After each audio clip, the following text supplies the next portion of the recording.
Welcome to College Football's Peek Around the Corner with your host, Greg Pflugar. We're live Monday night, December 19th. We are 2 days away, only 2 days away from National Signing Day. Yep, that goes on Wednesday the 21st. Teams are trying to line up their high school 2023 class, get them officially signed. And of course, we have the transfer portal. A lot of flips are going on. We did a morning show, an episode 119 on December 19th. This morning, it was called the Flip Watch. And sure enough, one of them happened, officially happened. We talked about Dante Moore probably flipping his commitment from the Oregon Ducks to the UCLA Bruins. And it happened. He is going to be signing with UCLA this Wednesday. We talked about another possible flip. Caden Proctor, the number one offensive lineman class, offensive tackle 2023 class. Looks like he's going to be decommitting from Iowa, his home state, Iowa Hawkeyes, and going to Alabama. I don't believe that's official yet. However, there's going to be popping news going on all night long as we're doing this live show. So if you come into the chat room, you hear something different, please put it in the chat. Let us know what's going on because it's going to be a crazy 36 hours. It's been a crazy 48 hours, the last 48 hours. The next 36 hours, it's going to get even crazier. So come on in. Don't be shy. We're going to talk everything college football. You direct the show. I'm going to do my little monologue. Then you guys direct the show. Just let me advertise the show for 1 second on Twitter. Going to do some house cleaning and we'll get right to it. Welcome to College Football's Peek Around the Corner with your host, Greg Pflugar, live show. It's going to pop. I'm telling you, it's going to pop. We got a lot of things to talk about tonight. Lots of things. We're also going to be talking about the Uncharted Waters of the Pac-12 and Amazon. We're going to get into that as well. But again, you all direct the live shows. You take us wherever you want to go. Just hold on 1 second here. Sorry for the delay.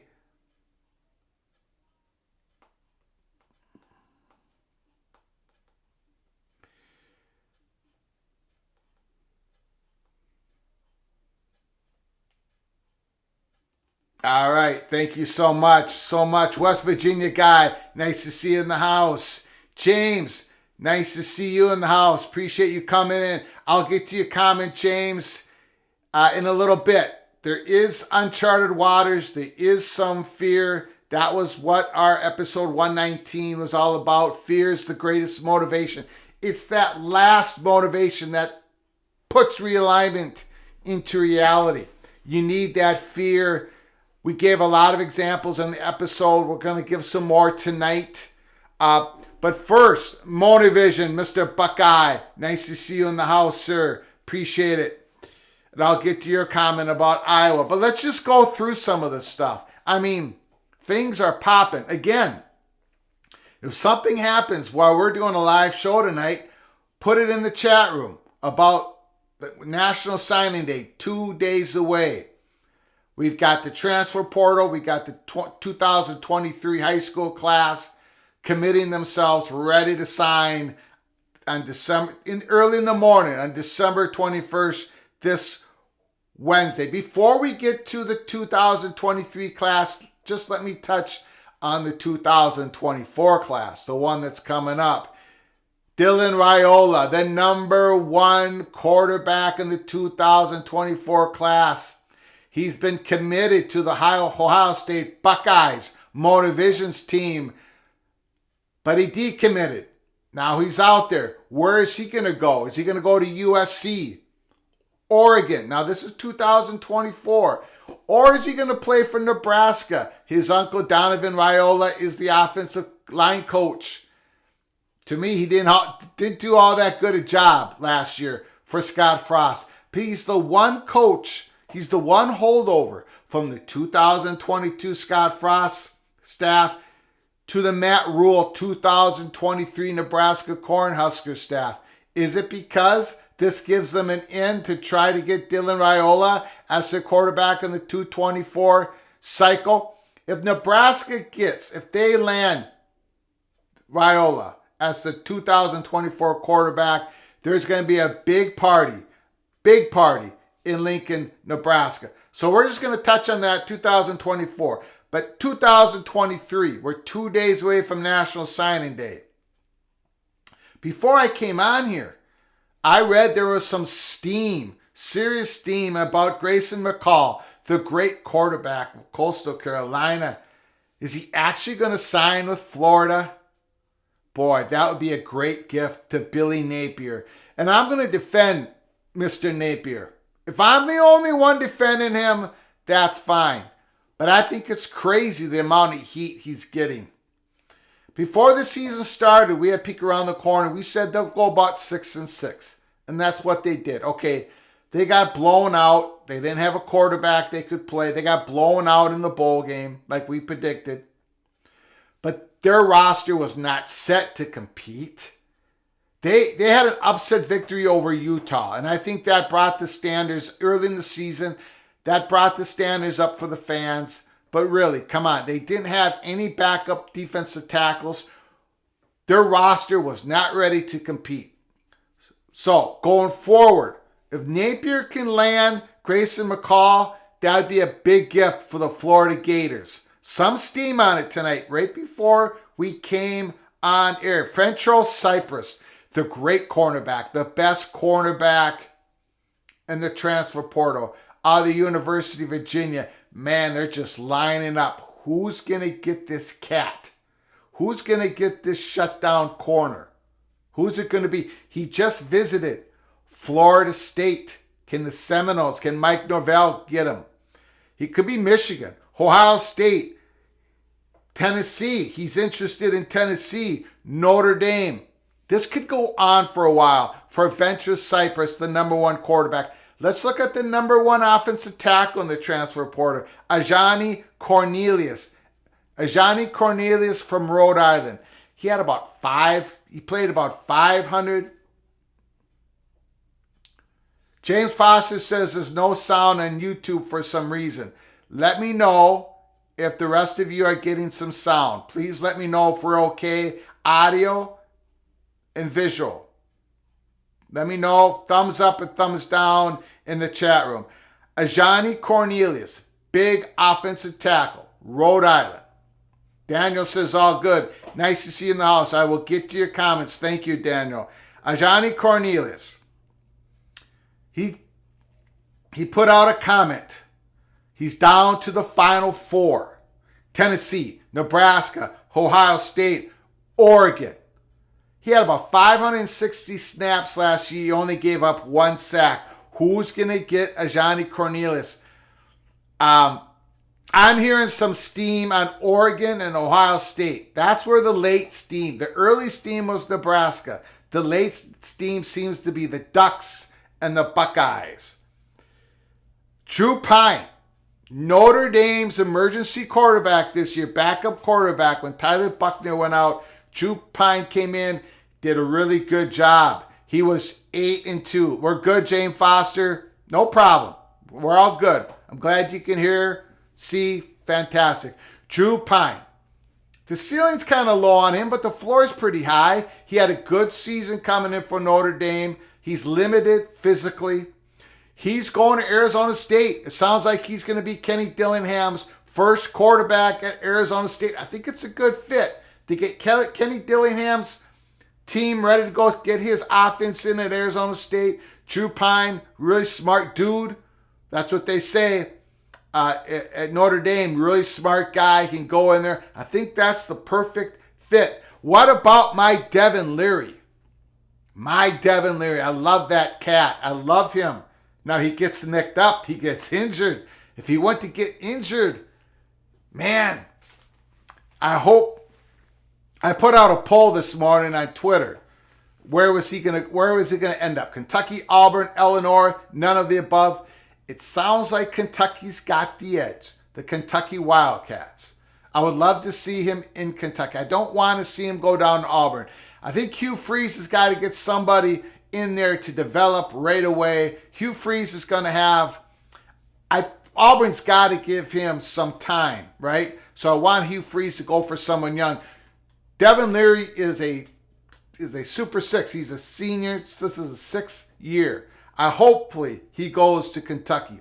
Max Duggan, the TCU great quarterback who announced that he is going to the NFL draft. Congratulations to Max Duggan. Congratulations. He came in second in the Heisman candidacy voting. So who's going to be the quarterback at TCU? Are they going to bring in a transfer portal guy? Little bit of steam that maybe Hudson Card, the quarterback of the Texas Longhorns, goes to the TCU Horned Frogs. It could happen. It could happen. So that's just part of it. Jeff Sims, Nebraska, he's going to the Georgia State transfer going to Nebraska. I do not like that for Nebraska. I'm sorry. Don't like that for Nebraska at all. I've seen enough of Jeff Sims at Georgia Tech. 30 touchdowns, 23 interceptions. I don't quite understand what Matt Rule's doing in the quarterback position. Although we do not know if Casey Thompson is coming back or not, but there's better ones out there than Jeff Sims, in my opinion. And they're still going after Malik Hornsby, the backup quarterback of Arkansas. He might come over.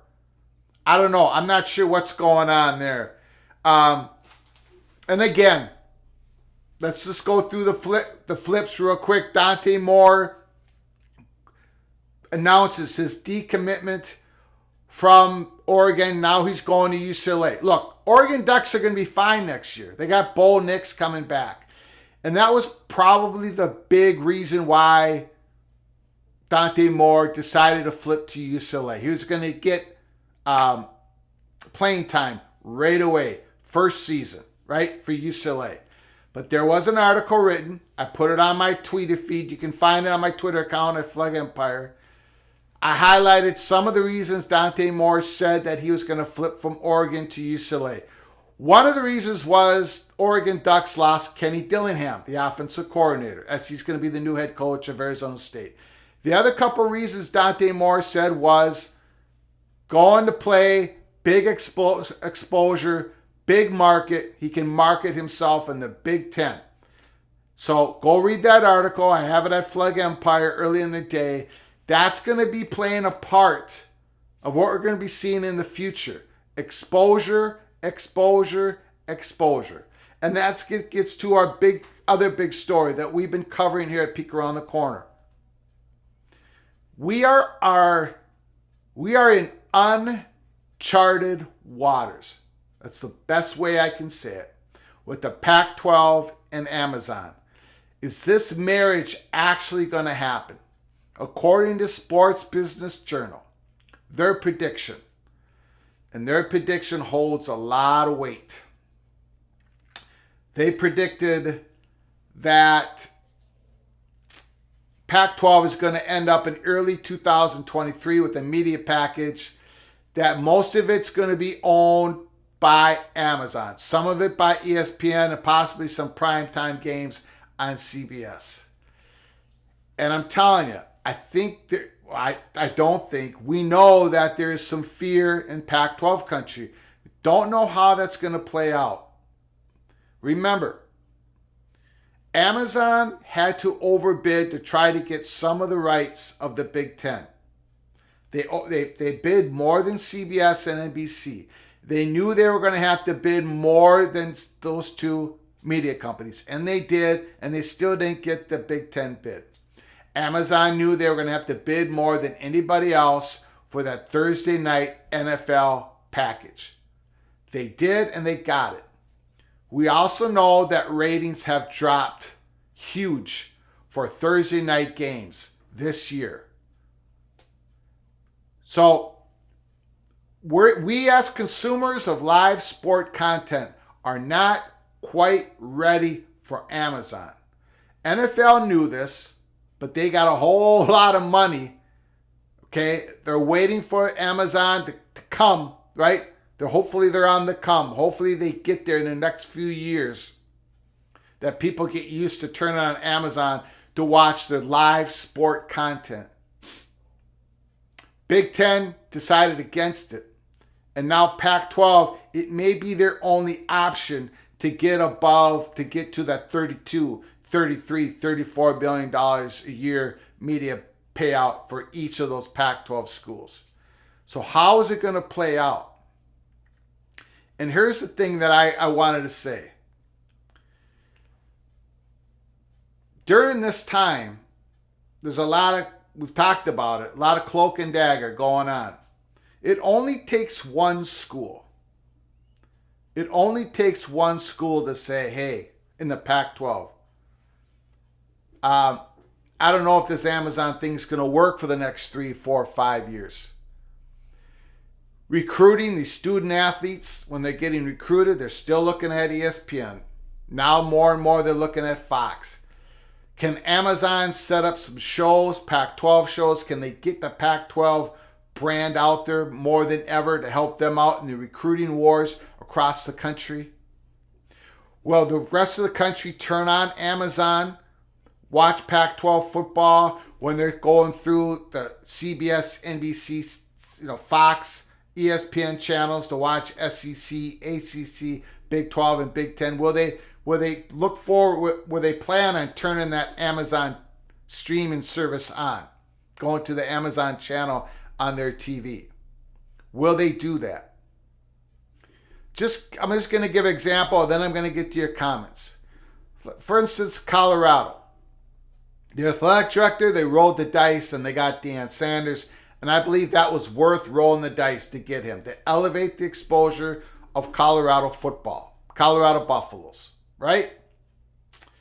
Well, now they're staring at the possibility of playing a lot of their games on Amazon.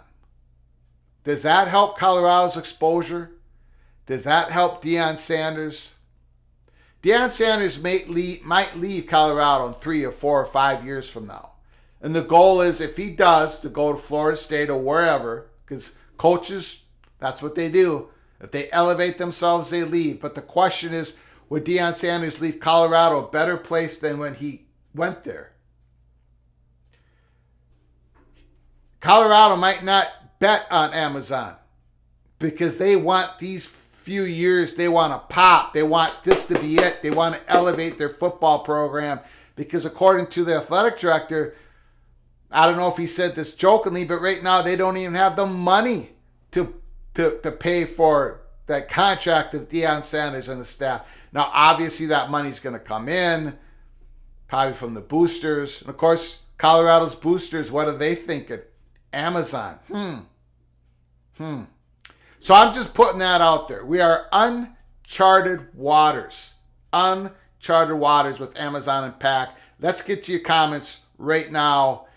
Again, if you like our content, smash that like button. Please do so. If you haven't subscribed to our channel, subscribe to our channel. We cover everything college football because we love everything college football. And if you do as well, this might be a channel for you. So subscribe to our channel.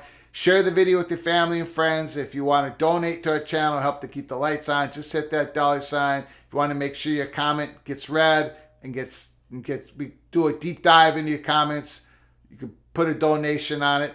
So let's get to your comments right away. First of all, thank you so much for the donation. Jay, I'm sorry, I'm going to mispronounce your name, sir. I see you on Twitter. Pyrimuter. Let me know if I've absolutely butchered that. Pyrimuter. Thank you for the donation, for your generosity to the channel. Appreciate you, sir. Jay asks, wonder whether Dante Moore's decision with Flip Kelly. That's good. I wasn't ready for that. Hold on. Sorry, I'm out of practice here. Wonder whether Dante Moore's decision with Flip Kelly happens if UCLA is not Big Ten bound, as the geographic connection seems a big appeal to the Michigan native. Says a ton about UCLA. Go Bruins. That's a great question. Great question. I don't know the answer.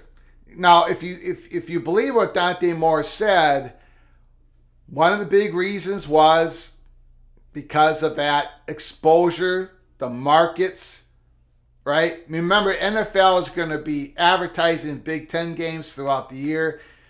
During NFL Sunday, there's going to be 2 spots on Fox, 2 spots on CBS, 2 spots on NBC.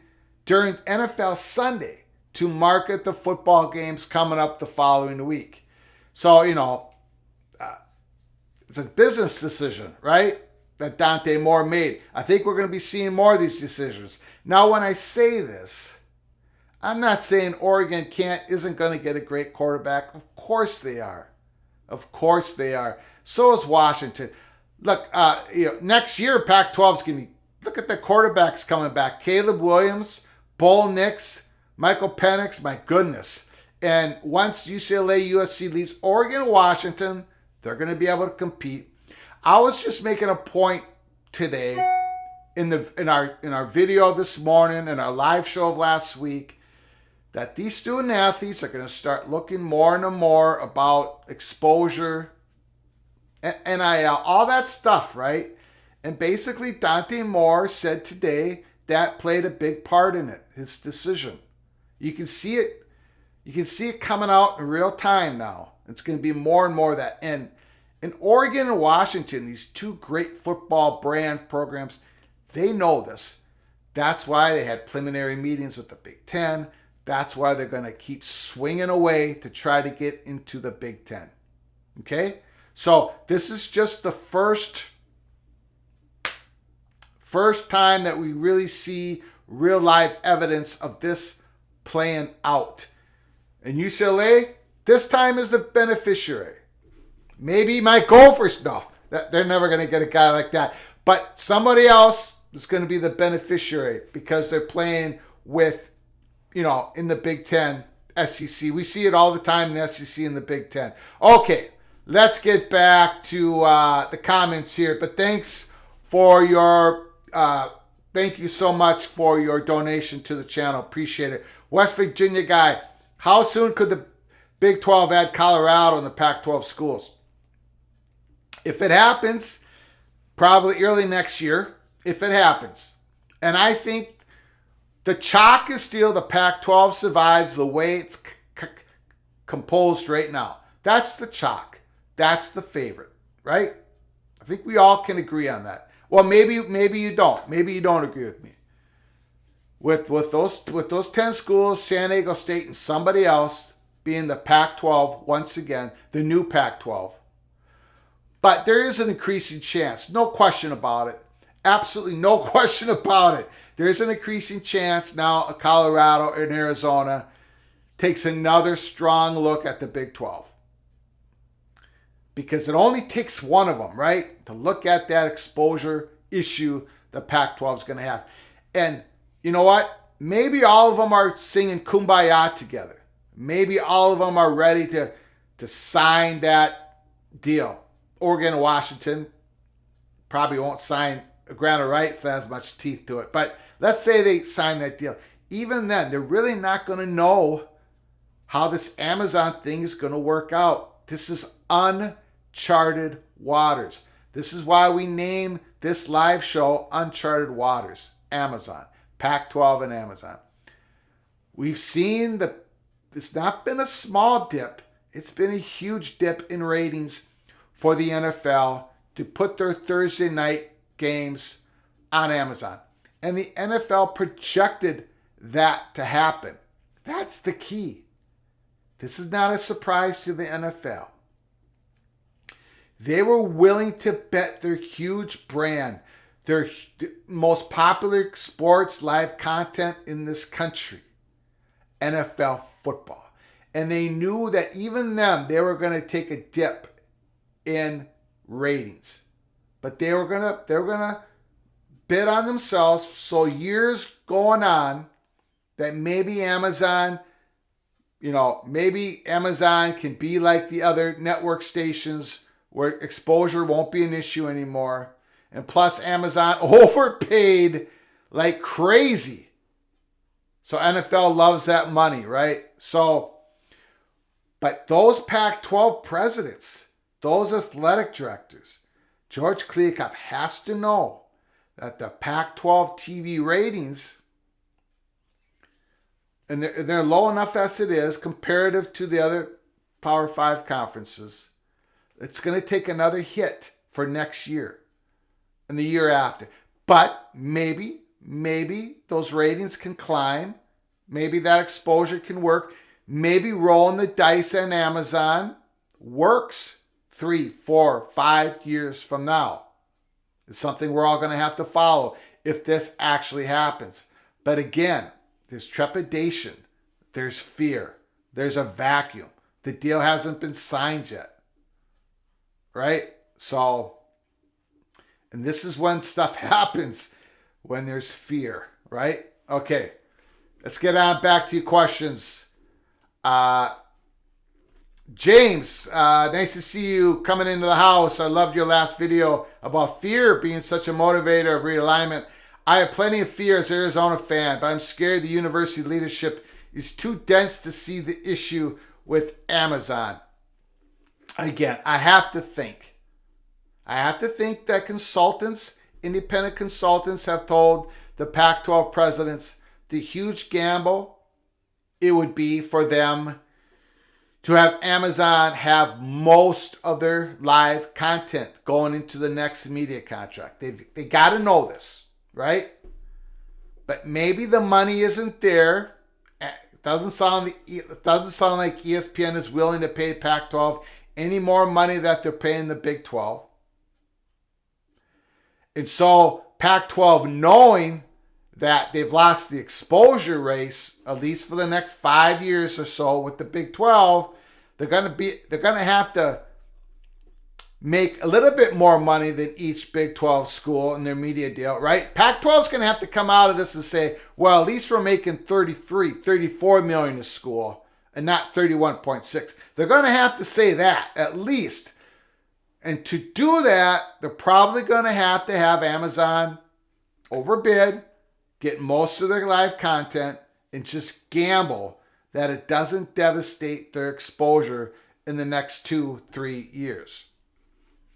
Motivision, Mr. Buckeyes in the house. Iowa losing that recruit falls on Kirk Ferentz not making a change. Don't fault him at all for choosing Alabama. I don't know if it's official yet. What Motivision is talking about is Caden Proctor, the number 1 offensive tackle, high school 2023. It sounds like he's going to be signing with Alabama come Wednesday, 2 days from now, about 36 hours from now. It sounds like that's what's going to happen, but I don't think it's official. Let me know in the chat if it does become official. It could become official tonight. Announcements are being made every 10 minutes, so let me know. Motivision, a 100% Nebraska commit for Wyola. We knew it was coming when his uncle was retained. We shall see.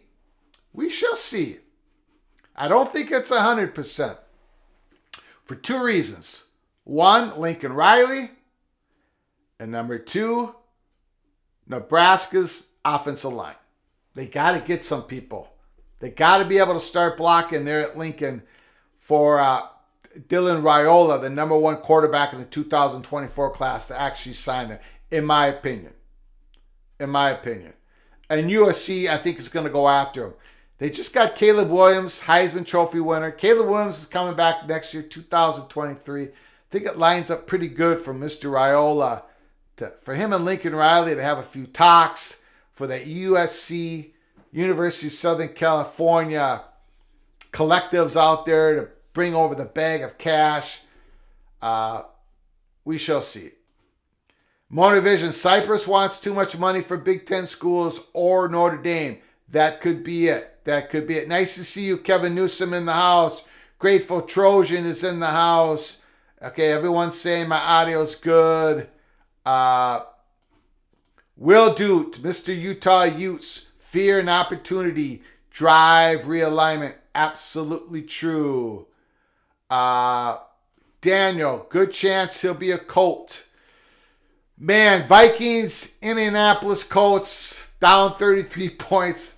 Holy cow. What happened there? Will do. Fear for current Power 5 programs getting left behind by the Big Ten SEC. Opportunity for current G5 getting into the P5. Absolutely. Rebecca, nice to see you in the house. Miss Washington Huskies, so many moving parts with quarterbacks. It's free agency now. But the Washington Huskies are set. And it sounds like every day that goes on, Michael Penix, their pieces there. I don't believe either of the great wide receivers, McMillan or Dunze, I don't think either one of them have gone into the portal or have said they're going to the NFL draft. Let me know, Rebecca, if I'm wrong. Then we just heard their 2 starting defensive ends. They're coming back again for this year. I'm telling you,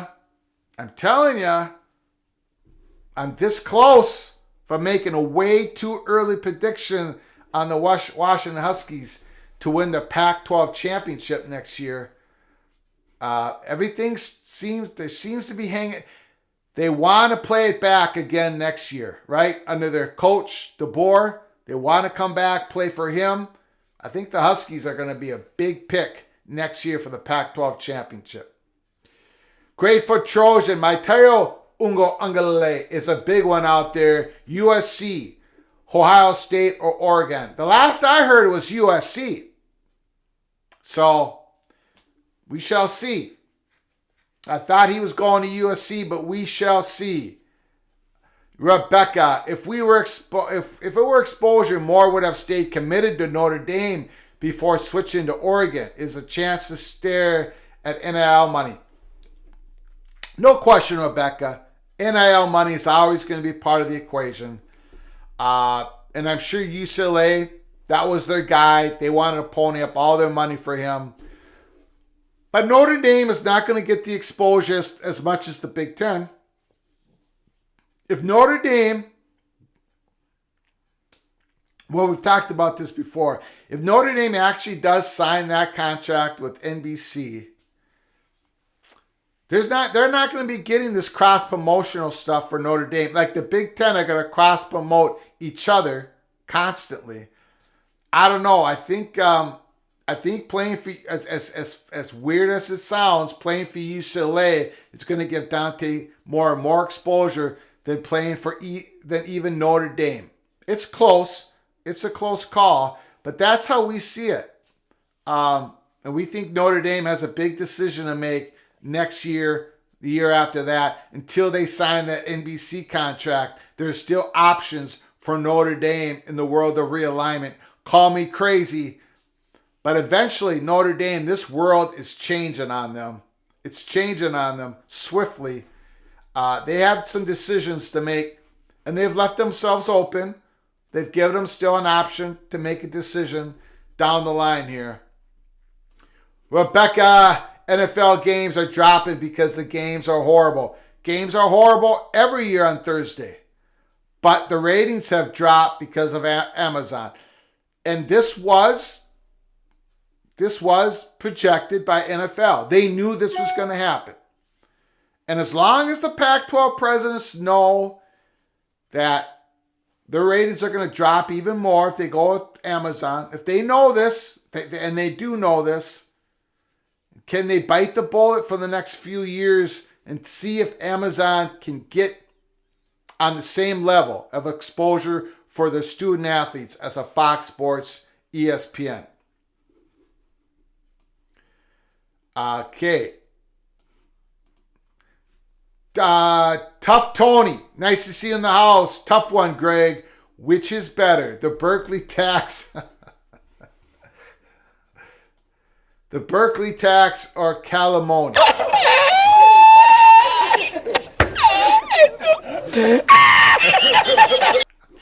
I have to admit, Calamoni is better.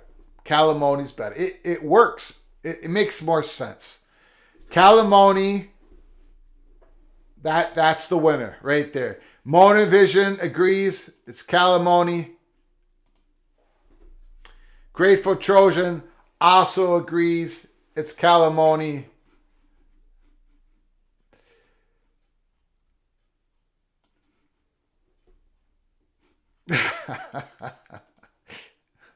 Daniel, Michael Penix, who's that? That was your electrifying Indiana Hoosier quarterback of a couple years ago, Mr. Hoosier Daniel. Remember that? That's the same.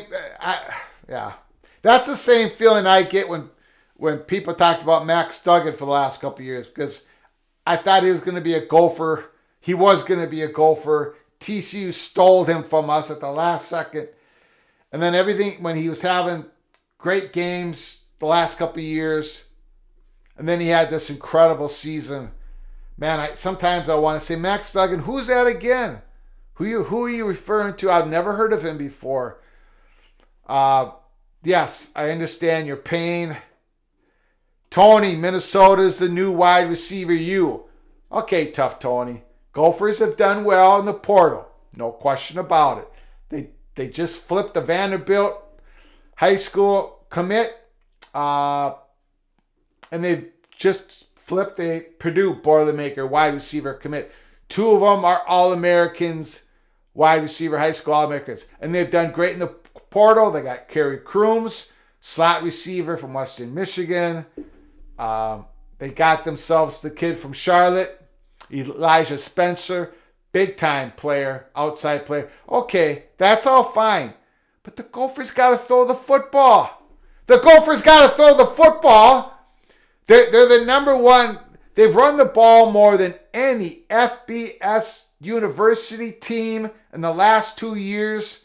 It's besides the academy school, the military schools. Besides those schools, Gophers have run the ball more than anybody else. If we're going to have these receivers, we got to throw the football. We got to throw the football. We got the Greek rifle. It does us no good if we're not going to try this thing that they call the forward pass. There's this thing called the forward pass. Everybody has adopted it. Everybody. Throughout the whole country. Except for like Army, Air Force, and the Minnesota Golden Gophers. Okay, we'll see what happens next year. Kevin Lee, nice to see you in the house. What if Southern California and UCLA tells the Big Ten, we don't want any more Pac-12 schools in the Big Ten. We've got a huge exposure advantage over Oregon and Washington. Great question, Kevin Lee. I am going to take some time answering this question. This is a great question. And there's a 100% chance I'm probably going to upset somebody, or more than somebody, some of you, with this answer. Because we at Peek Around the Corner have a very strong opinion about this. Because we were in on it, or we were given information. You know the whole story about March 31st, April, May, June. Okay. I'm going to upset you people. I'm going to upset a good portion of people out there, but University of Southern California and UCLA do not have veto power over who the Big Ten will invite next or in the future. They have their votes. They have a vote. UCLA has a vote. USC has a vote, but they don't have veto power over what Big Ten does next or in the future. It just doesn't work that way. And they were not given the veto power. USC had lots of... USC had a good amount of leverage when they negotiated with the Big Ten. And UCLA sounds like they did as well because Fox Sports wanted the whole enchilada of the Los Angeles city market. They didn't want ESPN coming in. They wanted Los Angeles. Okay. UCLA and USC talked to the Big Ten alone. UCLA and USC didn't even talk with each other. USC was not spending time with the Big Ten saying, you know what, we want you guys to not let Oregon and Washington out, and same with UCLA. I know that seems to be a storyline out there that USC will not allow anybody else, that UCLA won't allow Oregon or Washington or anybody else. But it's not true. Now, flip that question around, Kevin Lee. Flip that question around. There is in theory, and I think in practice, University of Southern California and UCLA have now a leg up more than ever when it comes to recruiting on the whole Pacific Coast, the western part of the country, right? Because they're the two schools, Big Ten schools out there. They have all this exposure. You know, USC is a huge brand. UCLA is a good brand, right? So in theory, and I think in practice, they're going to have a big recruiting advantage out there. But flip that question around, Kevin. The rest of the Big Ten knows that. They know that UCLA and UCLA have this huge advantage, that they're going to be using the Big Ten brand, the Big Ten money, the revenue, the Big Ten exposure, the Big Ten new revenue streams that will be coming in. They're going to be, we believe in a world that there's going to be, the student athletes are going to be either employees or quasi-employees of either the school, the conference, or both. Something is coming down the train the next couple of years. And therefore, UCLA and USC are going to get all these advantages and even have the advantage over some of these Big Ten schools because they got the whole Pac-12 West to themselves, the whole Pacific Coast to themselves. I think it actually, at some point, the Buckeyes, the Wolverines, the Nittany Lions, those Big Ten schools out east are going to say, yeah, you know what? I think now is the time for an Oregon and Washington to be included into the Big Ten, just to give that geography, that little bit more competition to USC and UCLA for those great student athletes out in the West. Not just for football, but for the Olympic sports teams and all that. So we don't peek around the corner. We hold a very strong opinion that Southern California and UCLA do not have any veto power. And they're just 2 votes out of 16. And let me add this one more thing. If USC and UCLA did have this veto power, or if they told the Big Ten, we don't want you to grab any other schools, whatever, then why did Washington and Oregon get preliminary meetings with the Big Ten separately from each other in the month of August?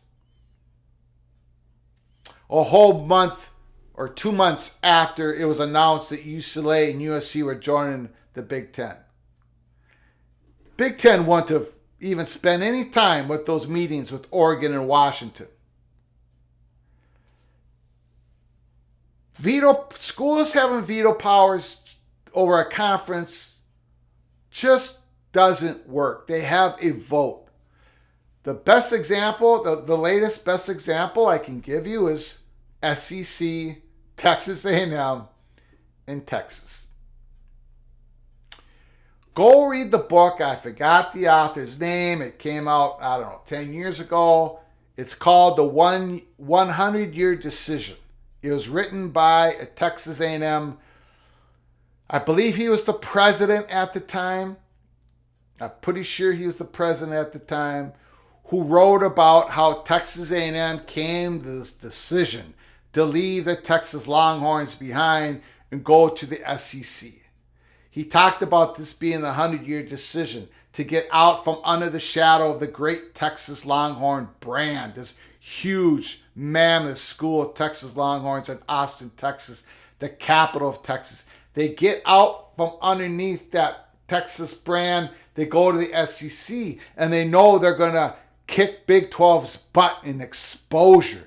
Now Texas A&M is going to be able to market themselves. And sure enough, they did. Sure enough, Texas A&M brand went through the roof. More money than ever, more exposure than ever.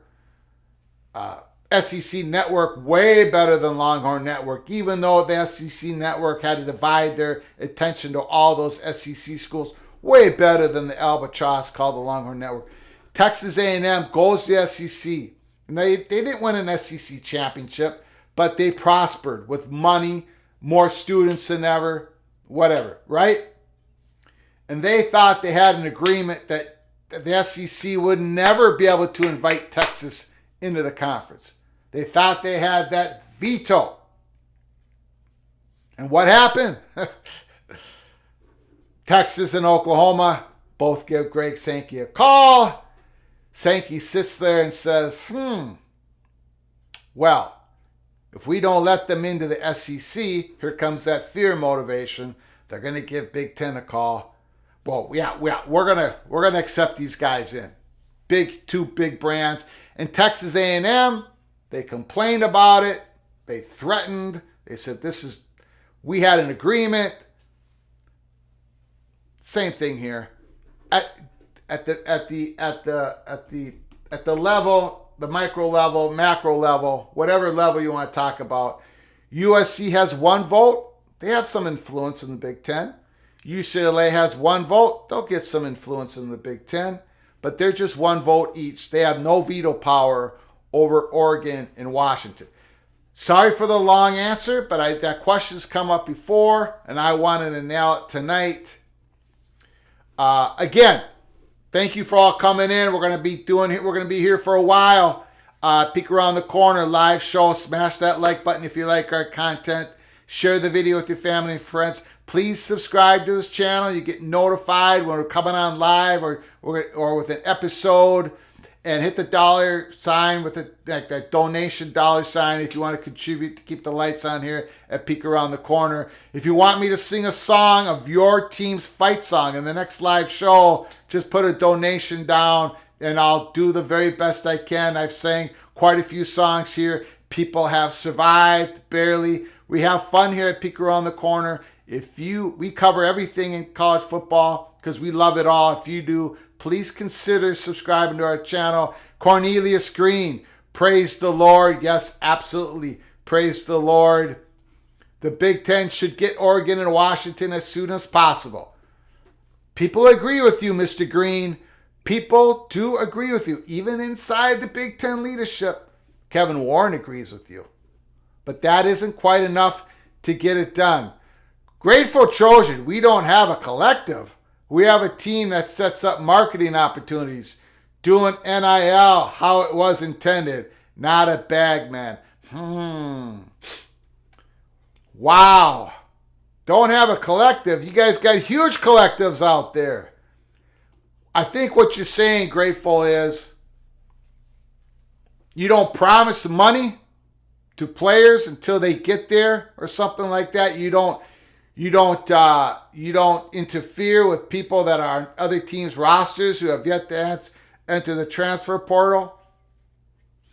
I wonder what Narduzzi thinks of your comment, Trojan. I wonder what the Pittsburgh Panthers thinks of your comment. Very interesting. Very controversial what you just said, Grateful Trojan. Rebecca, in 20 years, we're going to hear more about teams being kicked out of their conference. It's a possibility. Rebecca, realignment never sleeps. Rule 1 of Peek Around the Corner. Lee,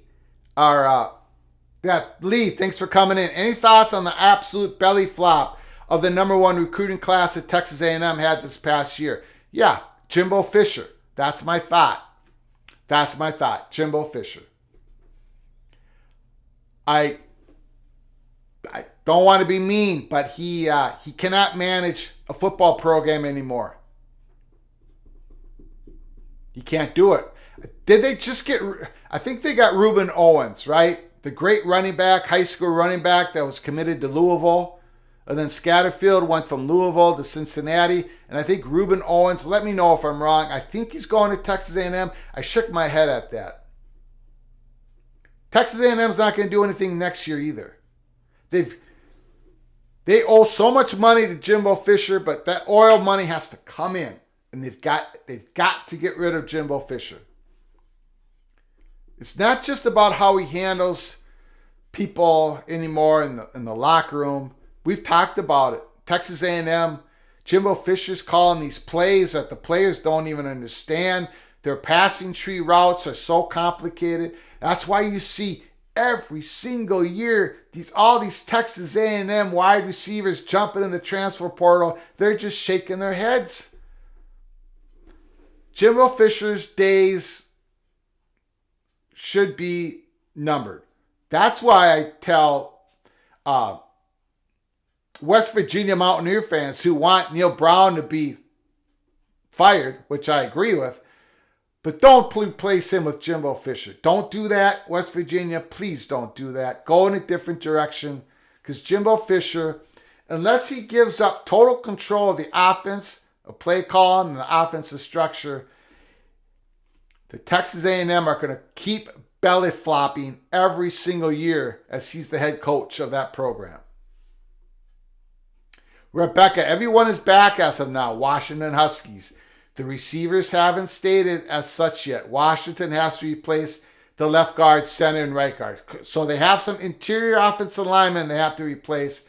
But I'm keeping an eye on those wide receivers. If they come back, the Huskies are a threat to win the Pac-12. James Foster, don't look now, but Dillingham at Arizona State has been on the job 22 days and has more than 23 public commitments, with more silent commute brewing till signing day Wednesday. Go Devils. Yeah, that's my guy. That's my guy, Kenny Dillingham. Now, I say he's my guy because the day that Herman Edwards got fired, we did an emergency episode on this program, and we had one name on the Arizona State hot board. It was Kenny Dillingham. And boy, did I get the heat on Twitter and at Peek Around the Corner. If you look at the comments section, hardly anybody agreed with my selection of Kenny Dillingham as Arizona State's head coach. So he's our guy here at Peek Around the Corner. Now, all those commitments, that's good and everything. Drew Pyne, think it's a great pick. What happened, James Foster, to a guy named Steven Ortiz Jr.? He was a cornerback, safety/cornerback for the Gophers. He was a 4-star. We brought him in. He couldn't get any playing time. The Gophers secondary has been stacked. Gophers defense has been top 5 in the country for 2 years in a row. Secondary has been stacked. So he went in the transfer portal. I thought for sure Steven Ortiz Jr. was going to go to Arizona State. But he's not, doesn't sound like he's going there. So I'm not sure what happened there. He's from Arizona. He's from in that Phoenix area. Motivision, that's right. Only Ohio State, Michigan, Penn State have veto power. Sure.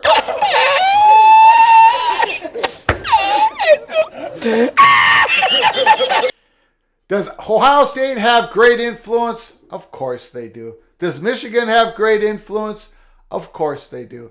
They do not have the veto power, Motivision. Okay, Steven Snook, thank you for coming in the house. Appreciate it. PAC media contract. How much per school? Length of contract. And any stipulations in the gore. Oregon and Washington need to remember the Big Ten would take Notre Dame and whoever they want to bring along. Good comment, Steven Snook. The Pac-12 media contract. How much per school? Length of contract. And any stipulations in gore. Oregon and Washington need to remember the Big Ten would take Notre Dame and whoever they want to bring along. Yeah, the Big Ten, Kevin Warren talks about a 20-team school, right? A 20 team. He's talked about in public a 20-team conference, 20-school conference. And Big Ten wants to go east again. So, and we don't believe the Big Ten is done with the West Coast. So Notre Dame is the linchpin on whatever happens probably next. The Big Ten expansion, the pause button has been pressed. We talked about it on October 12th. Inside that decision window, it was pressed. I think everyone's back to looking at Notre Dame, what they're going to do. We do know that the Big Ten, we have talked about the intel we received and all through these months about Oregon and Washington being highly targeted of the Big Ten with Stanford. We received no intel in California. We never, even though other reporters, national reporters, did so, we never got that steam. And I think we're pretty confident to saying California is not a part of the future of the Big Ten. But Notre Dame is that linchpin. We could see a Notre Dame, Stanford, Oregon, and Washington addition if Oregon says yes to the Big Ten. We could see Big Ten climbing to 20, and then in the next decade and a half, grabbing a few Southeastern teams, and that will be the composition of the Big Ten for the next couple generations. We can see that path. We've talked about it. BTM and his associates have talked about it, talked with people around the country, because there's no doubt that Oregon and Washington have been talked about in the Big Ten. The Big Ten values Oregon and Washington. They truly, truly do. We've gone through the reasons why. Stanford, Big Ten presidents have always wanted Stanford to be a Big Ten school. Now, will Stanford do what they need to do to reassure everybody that they will change along with the future of where college football is going? That's a big question mark. If student athletes have to become employees, would Stanford go with that? Would Stanford go with the fact that there might have to be direct deposit money coming from the school to the student athletes? Will Stanford go with that? So Stanford, there's a big question mark around Stanford. So Notre Dame, Oregon, Washington, those are your three big ones that the Big Ten would take in. We believe if Notre Dame said yes today, tomorrow, or all the way for the next years, right? Notre Dame is the linchpin. I hope I've answered your question. The grant of rights, boy, that's the tricky one there, Stephen. We were told in episode 52, if you haven't watched it, go watch it, from the Oregon Perch, the money perch, that Oregon wasn't going to sign any grant of rights that had any teeth at all. That would be cumbersome for them to leave to the Big Ten in the next few years. We were pretty confident what we said then and what we're saying tonight about that.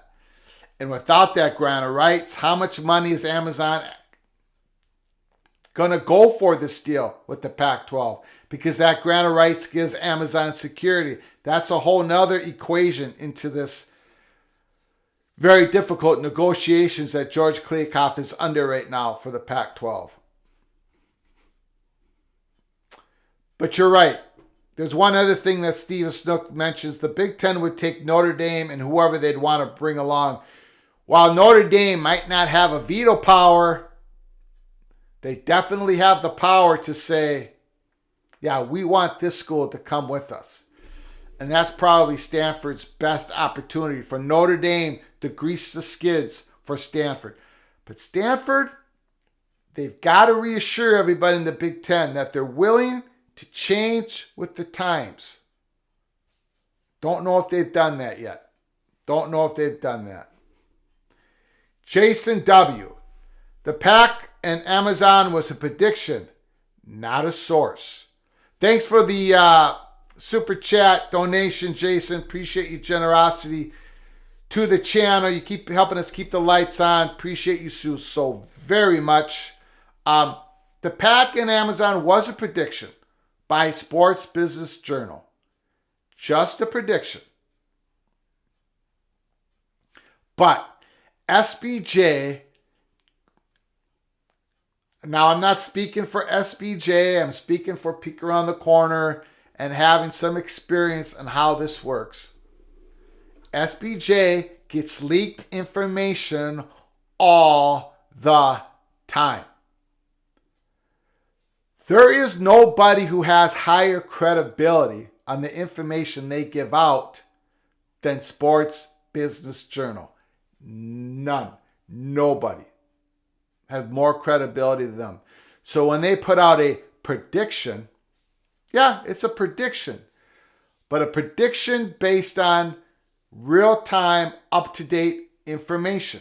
Now, nothing is official, of course, but when they put out a prediction of PAC, of Amazon getting more of the Pac-12 content than anybody else, that's a pretty good signal that Amazon and Pac-12 are about to marry up with each other. But you're right, just a prediction for now. But thank you for the contribution, Jason. I appreciate it. Once again, has anybody got any information, new information on anybody committing anywhere? I'm looking at Fenchel Cypress. I'm looking at Devin Leary. To be quite honest with you, where is Devin Leary going? Please, someone put in the chat room. Where is he going? Is he going to Kentucky? Is he going to end up in Kentucky? There was some steam that he's going to go to Illinois. I don't want him at Illinois. I don't want the Gophers facing Devin Leary. I think Devin Leary, if he just stays healthy, just stay healthy. He did the year that he threw 35 touchdowns and 5 interceptions. He can do that again. I often, at Peek Around the Corner, talk about the quarterbacks who have trouble processing the field. Devin Leary is the opposite. He processes the field like a fast, super fast, advanced computer. Bam, bam, bam, bam, boom. So I got to know where Devin Leary is going to go. Is he going with Kentucky, Mark Stoops? There was some steam that he's going to Florida as well. Let me know. If there's any breaking news, put in the chat room. I appreciate you all so very much.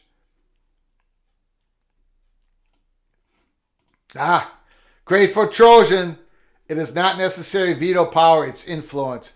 Both USC and UCLA have enough political influence with the other Big Ten presidents that Oregon and Washington can't get a majority vote. Gotta disagree with you, Mr. Trojan, but thank you for the comment.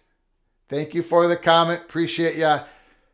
USC and UCLA are going to have to be in the Big Ten before they get all that influence. That's just the way it works. They just have one vote each and some influence, like I said, but can't get a majority vote. That's forever is a very long time. The newer playoff after the 12-team trial is going to have a lot to do with realignment. Teams are going to look at what the easiest path to the playoffs. Oh boy, that's another great comment, Steven Snook. Appreciate you coming in.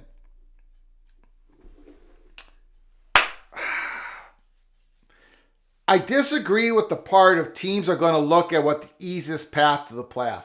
That's not what athletic directors look at. That's not what the presidents look at.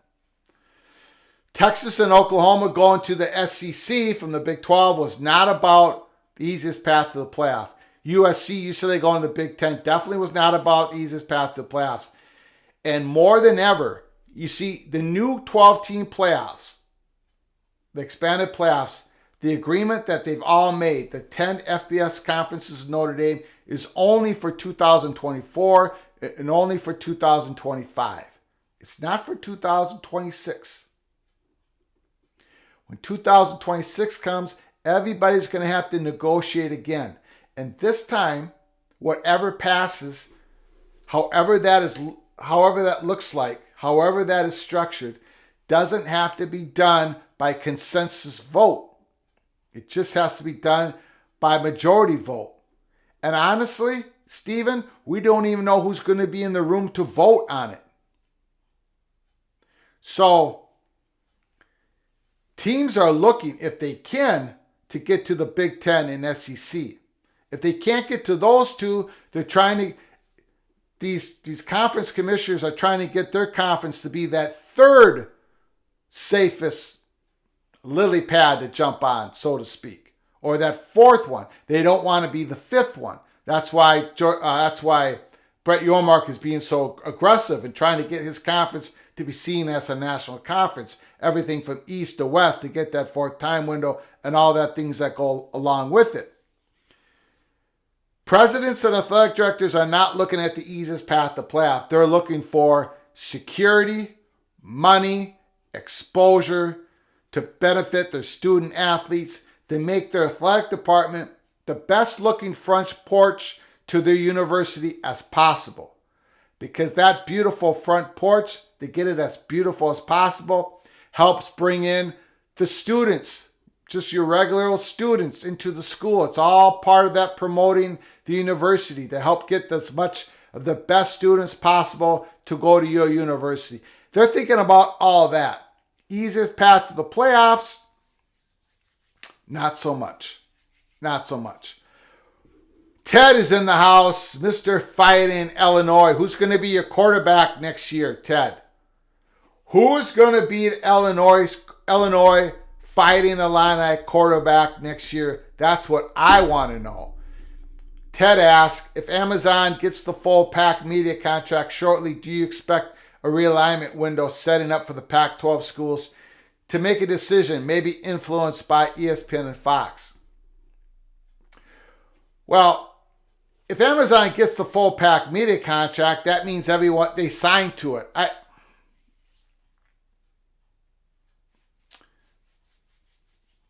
The realignment window for Pac-12 schools, the one that have an opportunity to jump to the Big 12, or for whatever reason, if Big 10 decides to reopen up the expansion window because maybe Notre Dame has chirped in or something, that would happen before, of course, all of them signed the contract and before Amazon would get the media contract, right? So if any Pac-12 school, if a Colorado decides to jump to the Big 12, it's going to happen before we all know that Amazon did get majority of the media contract officially. I hope that answers your question.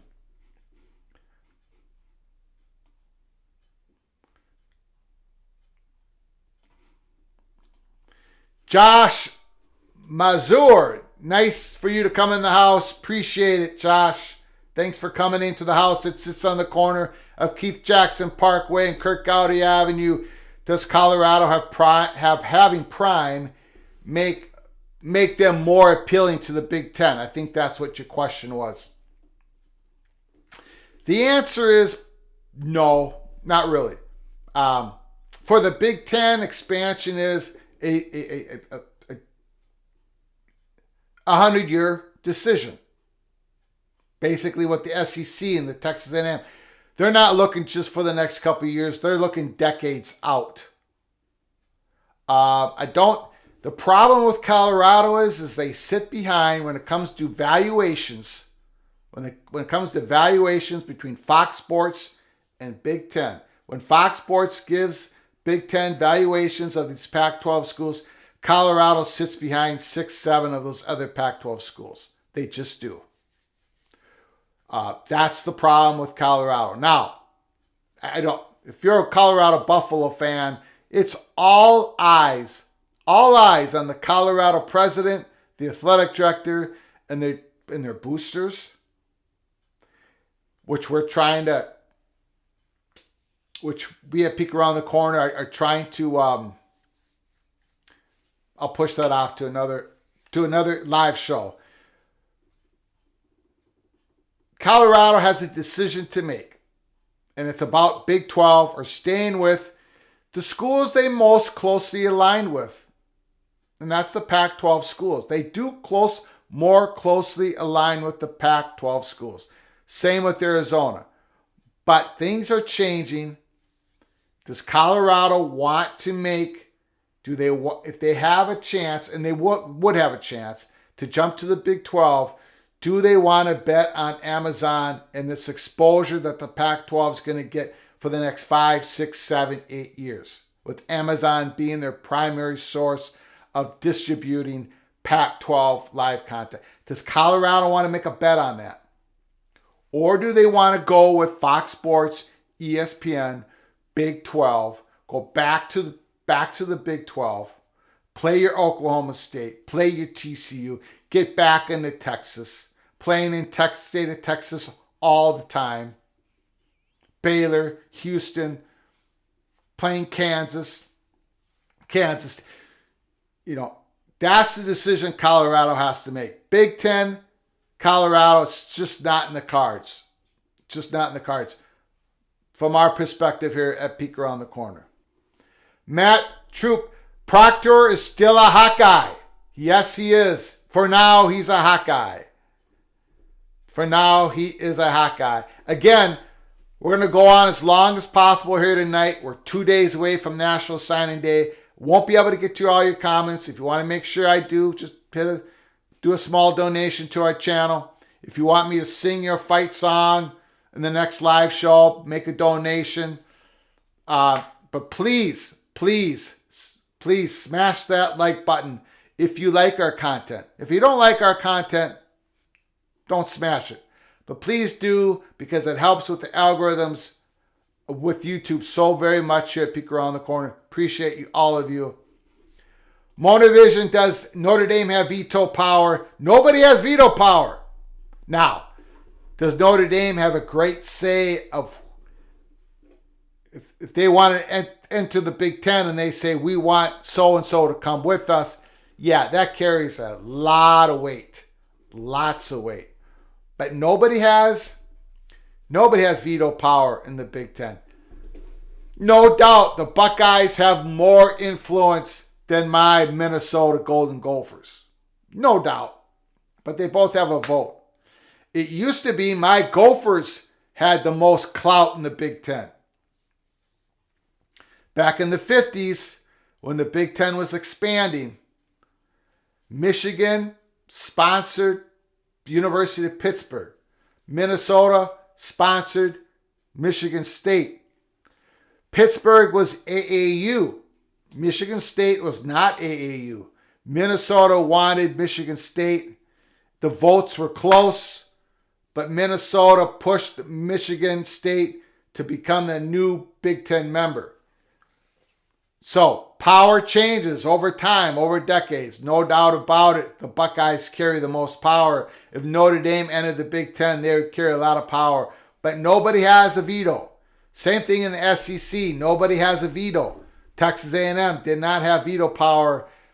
And Texas is going to be part of the SEC probably in 2024. Timothy James, nice to see you in the house, sir. Appreciate ya. Hi, Greg, Gopher alum. Ooh, we got another Gopher in the house and love your work. I appreciate that, sir. Why are you talking more now about just Colorado and Arizona, the Big 12? What soured for Utah and Arizona State? I don't think it's so much a sour. Great question, Timothy. Again, thank you so much for your donation. Appreciate it.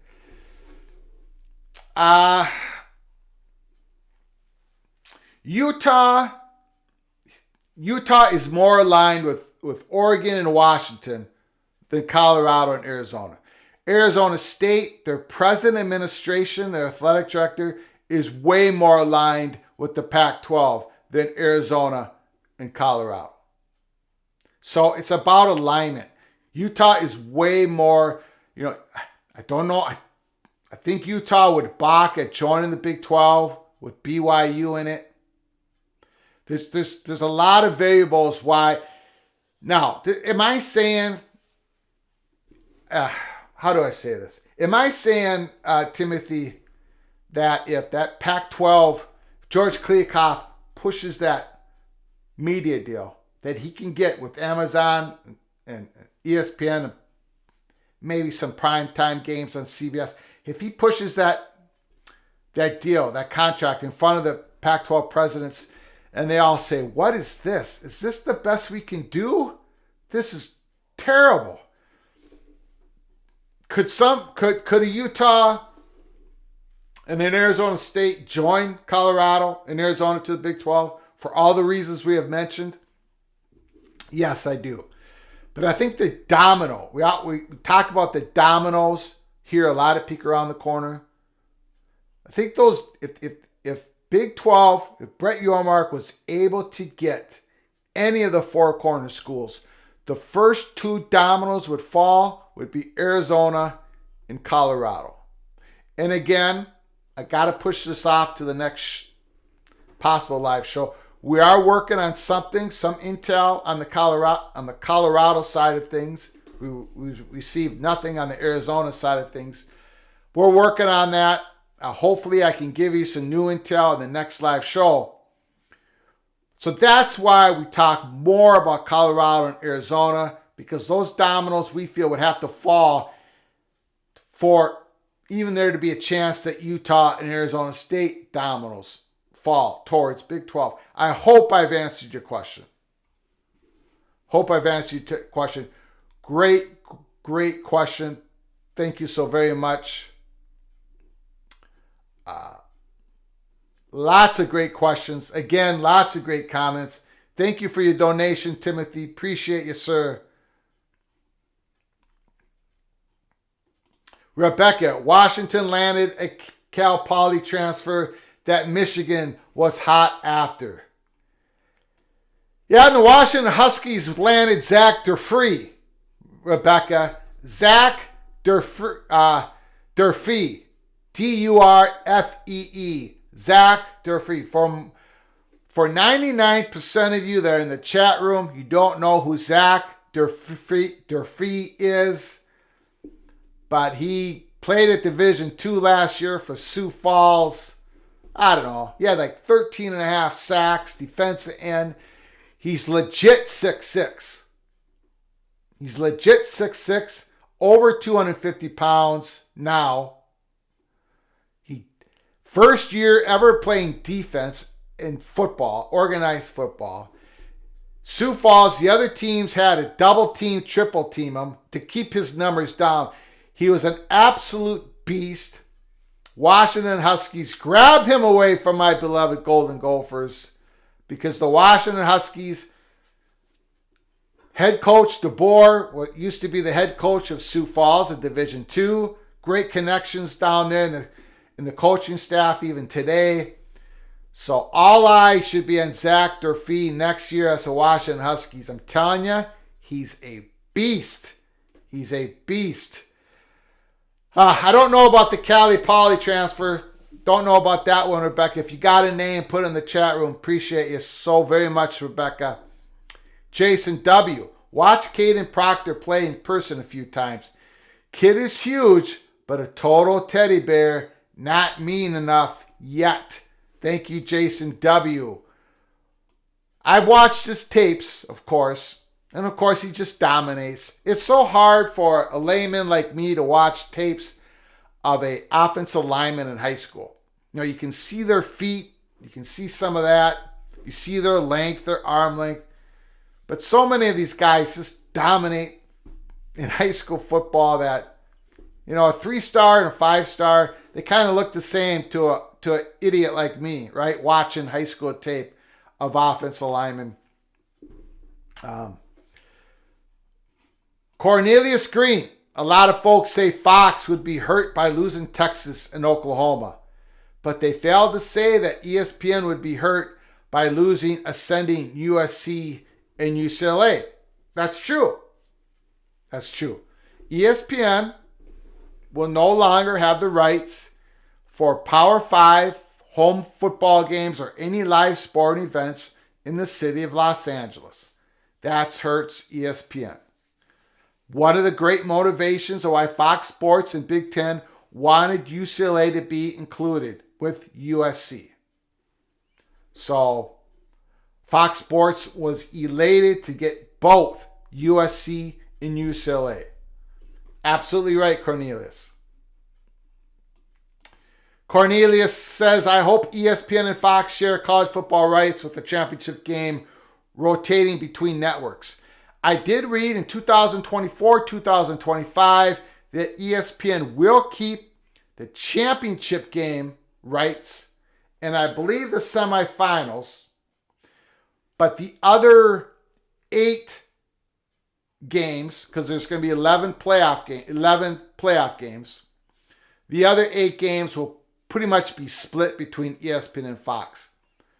Going forward, after 2026 and beyond, man, who knows? There's going to be quite the bidding war between media partners to get the college football playoffs, I believe, 2026 and beyond. Teddy says not a lot of steam lately for Devin Leary to Illinois. They brought in Hudson Card from Texas. Ooh, Altmaier from Ole Miss this week. That's right, Altmaier. A lot of talent. Pretty good prospect in high school. Luke Altmaier, Ole Miss. Had to play behind Dart. He'd be a pretty decent pick for Illinois. Hudson Card would be a good pick for Illinois. Just don't want Devin Leary to Illinois. So let's keep that from not happening.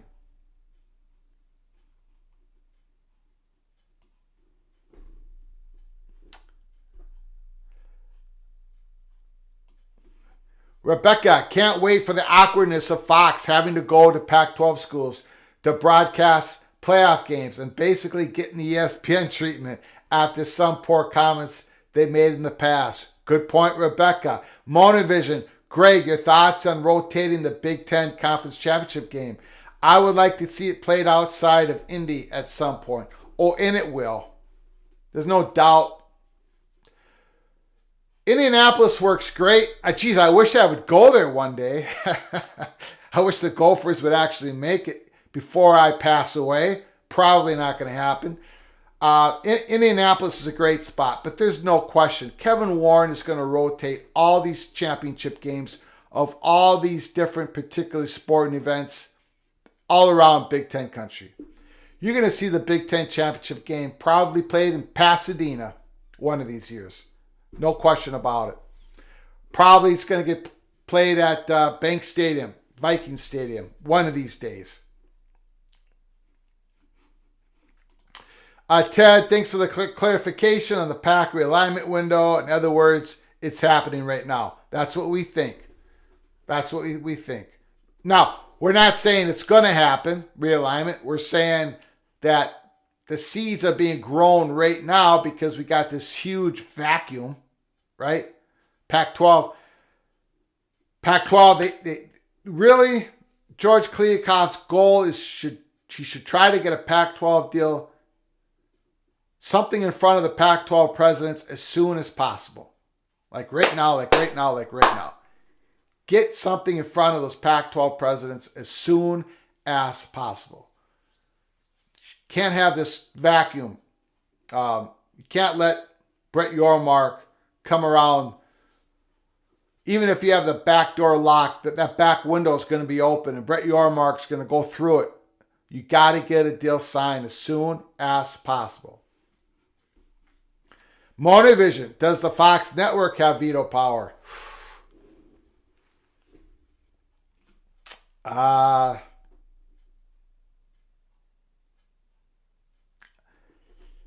Almost. Pretty much they do.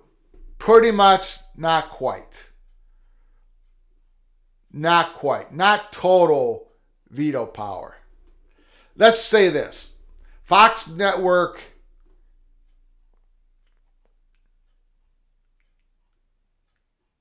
they're very well close to veto power.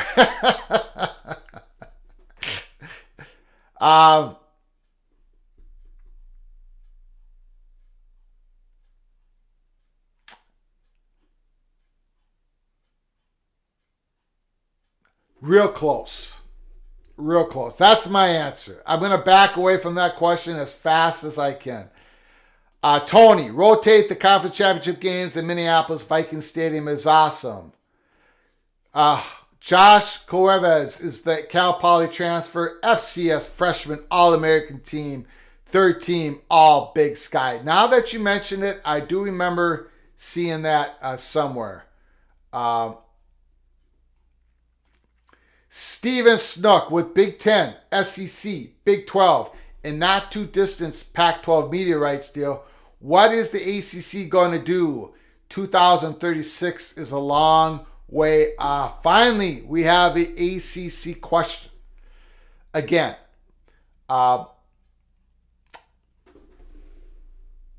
there's not anything those schools can do. From our opinion here at Peek Around the Corner, we do not believe in the dissolution theory that 8 schools can vote to dissolve the conference in order for there not to be a conference, in order for no one to have a grant of rights held over them, over the schools that want to possibly go to the SEC or the Big Ten. We don't believe in the dissolution theory. We don't believe you can buy your way out of the grant of rights either. We don't think that the ACC needs to even take that money, that $500, $600 million check, $400 million check to get you out of the grant of rights. I think the ACC is going to continue as is for many more years down the line. Now, if something happens, if something pops, we'll cover it here at Peek Around the Corner. When the Florida State president said in August of this year, he said, we're spending a lot of time on realignment. I have a lot of people helping me on realignment. We covered that here at Peek Around the Corner.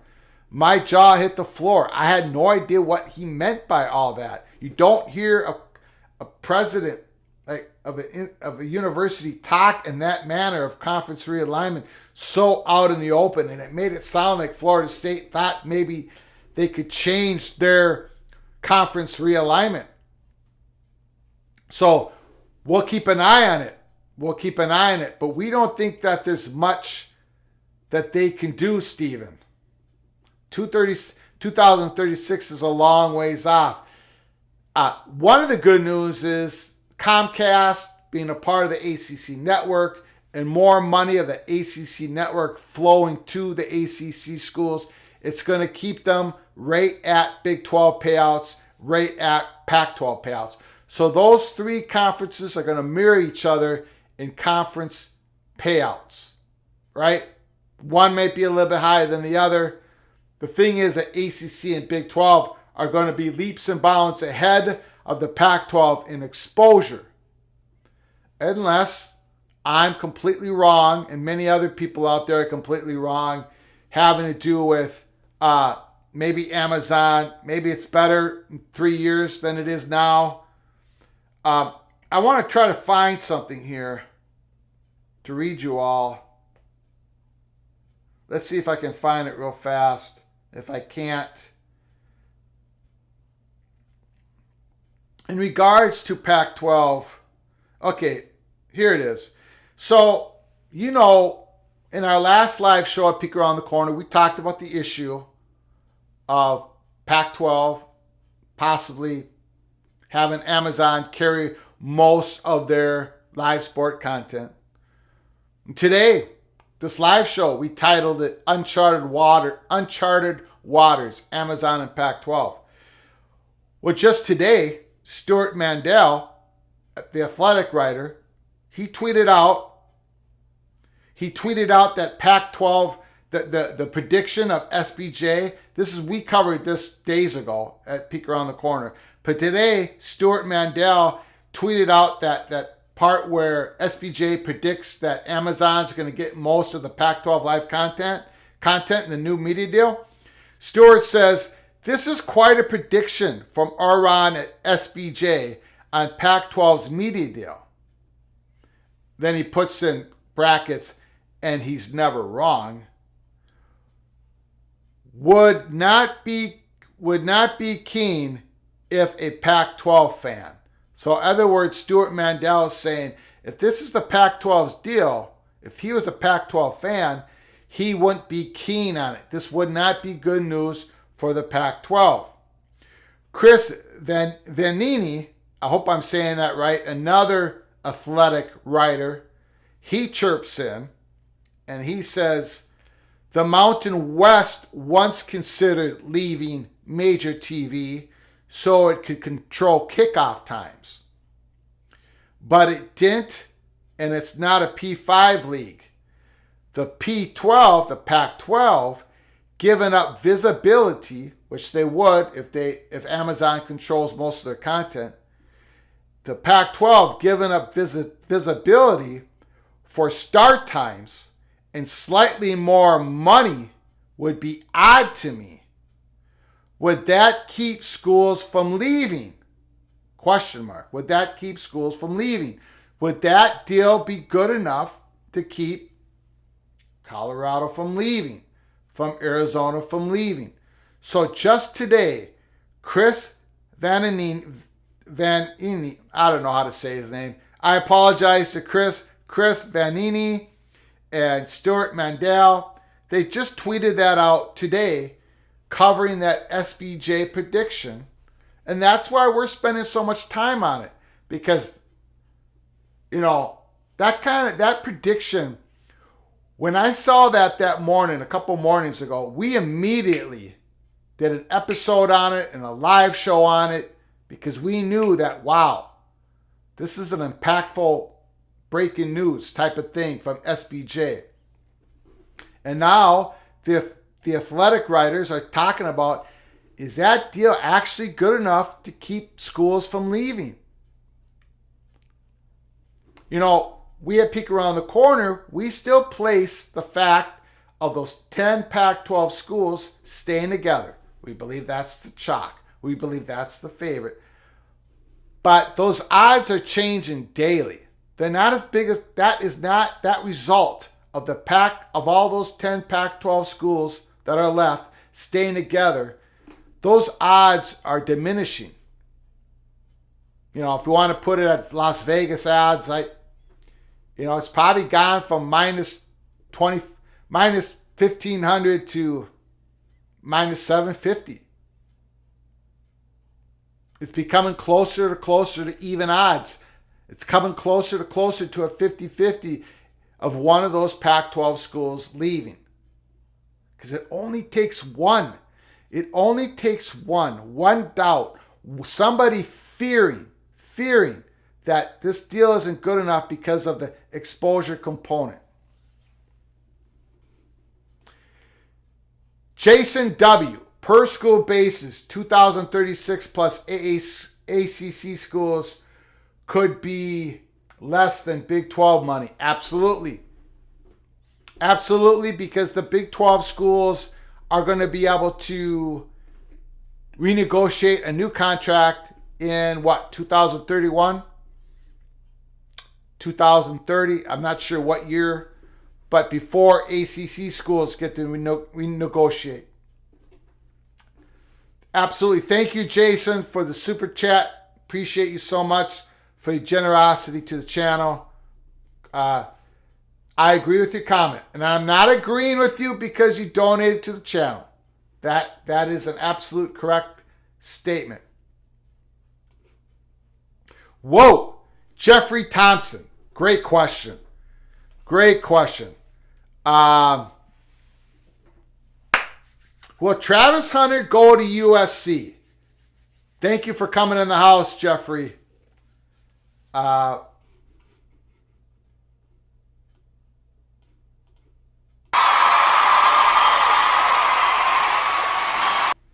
forgot to bring up, great question, I forgot to bring up Travis Hunter.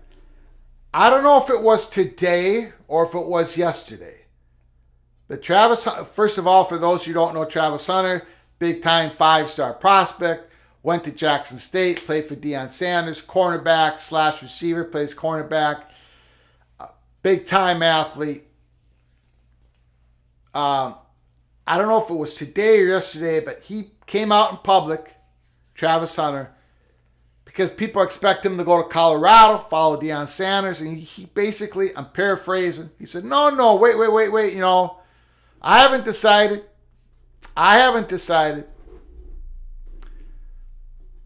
To me, that's a big clue that I don't think he's following Deion Sanders to the University of Colorado. Maybe I'm wrong. Maybe I'll end up being wrong. So yeah, I think USC is a big player for Travis Hunter, who's a big-time athlete. Watch his tape. Watch Travis Hunter tape. The guy can scoot. So, man, if USC got him, that's something that USC wants to get, right? Got to load up on defense next year. You got Caleb Williams for one more year. That's a place that Travis Hunter could very well go to. Great question. Thank you, Jeffrey. I forgot to bring up Travis Hunter early in the program. My bad. Cornelius Green. If the Bears build the stadium at Arlington Heights, that could be a potential host site for the Big Ten championship game. If it's a dome stadium, now, I don't think, Cornelius, that the Bears are going to put up a dome stadium, right? I don't think the Bears would do that. Maybe they would. But Kevin Warren is not going to put the Big Ten championship game in a cold environment. Now, I know college football playoffs are going to be played outside in cold environments, and it's going to be great. But I don't think Kevin Warren's going to pull the trigger on that. We shall see. We shall see. Good question, though.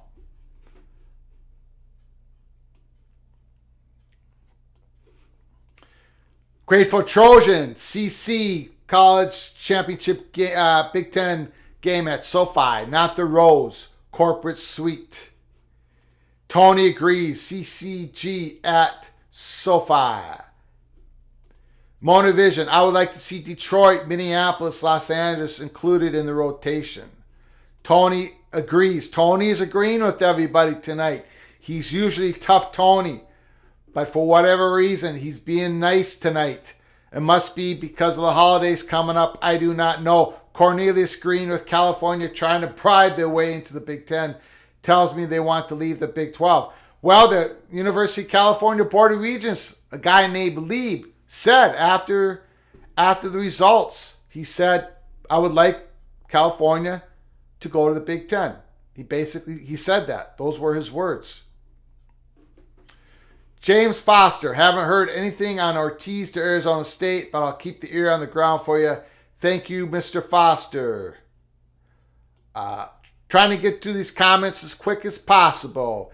Ted, if the playoffs allow teams to host, I hope the Big Ten schools choose to play their home stadiums and not move to indoor stadiums. Make teams come in December, cold and elements. I think most Big Ten teams would play their playoff games in their regular stadiums. I think most of them would. Now, the Buckeyes, Gene Smith, the athletic director, I think he has said in public that the Ohio State Buckeyes would look to move their playoff games into an indoor stadium. I know the Gophers... If the Gophers ever host a college football playoff game, just let me dream. Don't laugh. Just let me dream.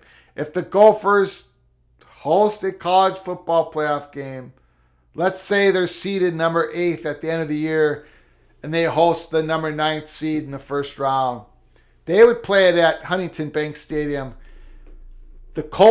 Minnesota is the coldest place. I mean, they're the most northern team in Power 5. But they're the only school that has pipes running underneath the ground to defrost their turf, their field. So the Gophers have that covered. They won't have a turf that's frozen. Not the University of Minnesota, because we actually have very expensive pipes that run underneath the ground, run underneath that turf to warm it up if we need to. So we're set at the University of Minnesota. Ted, the Bears are talking about a retractable dome to host more events. I did not know that. So, sorry, Cornelius. Yeah, that would work then. I think that would work for Kevin Warren. Tony, we lost Kenny Burns. Yes, we did. Congratulations to former running back coach of the Minnesota Golden Gophers, Kenny Burns, as he's the new head football coach of Kent State. Congratulations.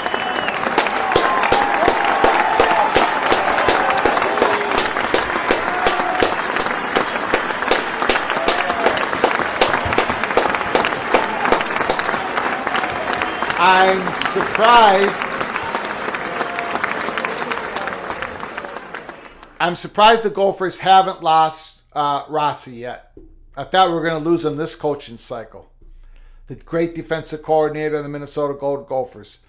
I don't know. He just signed another new contract with the Gophers, getting paid over $1 million a year. He's worth every penny. Unbelievable defensive coordinator for the Minnesota Golden Gophers. We're going to lose these guys at some point, Tony, but enjoy Rossi and Fleck while you have them.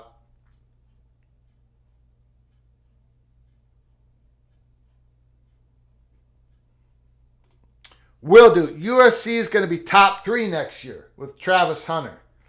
Unfortunately for them, Utah will be top 10 too if Rising stays the quarterback. Utah is USC's kryptonite.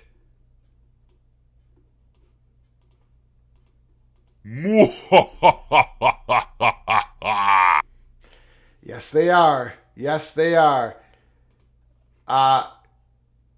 Utah definitely had veto power in my book. Utah defeating, what Monovision Mr. Buckeye is saying, with Utah defeating USC in the Pac-12 championship game, Buckeyes are in the playoffs. I will be, here soon, I will be giving my predictions on the college football playoffs. So far, I'm 2-1 in college football in the bowl games against the spread. We got the first 2 right. We got Oregon State -10 over Florida. Oregon State crushed Florida. We put these in the episodes here at Peek Around the Corner, so it's all recorded. We got the Fresno State -5. That was an absolute lock over Washington State. The line started at +2.5. Fresno moved all the way to -5. Fresno State. We still took Fresno State at the time we made the prediction. So we're 2-0. We lost the UConn Husky game today at +10. UConn Huskies lost 28-14.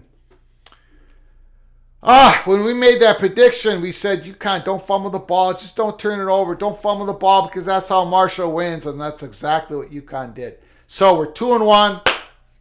We got to scrape ourselves back up. And tomorrow's episode, we're going to have more predictions for the bowl games. And pretty soon, Georgia, Buckeyes, Wolverines, Horned Frogs. Right now, we're leaning Bulldogs. And right now, we're leaning Wolverines with the spread. With both of them against the spread. So right now, we're not predicting either game to be within 7 points of each other. And by the way, those playoff games, December 31st, we're going to be doing a watch-along, a watch party here at Peek Around the Corner for both games. So it's going to be a marathon here at Peek Around the Corner. So anytime during December 31st, just if you're watching your game at home or wherever, watch a game on TV, put on Peek Around the Corner YouTube channel, and put down your comments in real time. What's going on in these playoff games? It's lots of fun. Lots of fun. Bring your favorite beverage, your bag of chips. Watch the game and turn us on. And let's have fun together. Tony says, thanks, Grateful Trojan. Yeah. Monovision, Utah, man. I had to sing that song because of Will Dute's very generous donation. When Utah defeated USC, I had to sing the Utah fight song. That's what we do here at Peek Around the Corner. And by the way, so far, of all the fight songs we've sung here at Peek Around the Corner, Utah Man is still number 1 on the chart list. Still the best song we have sung here at Peek Around the Corner.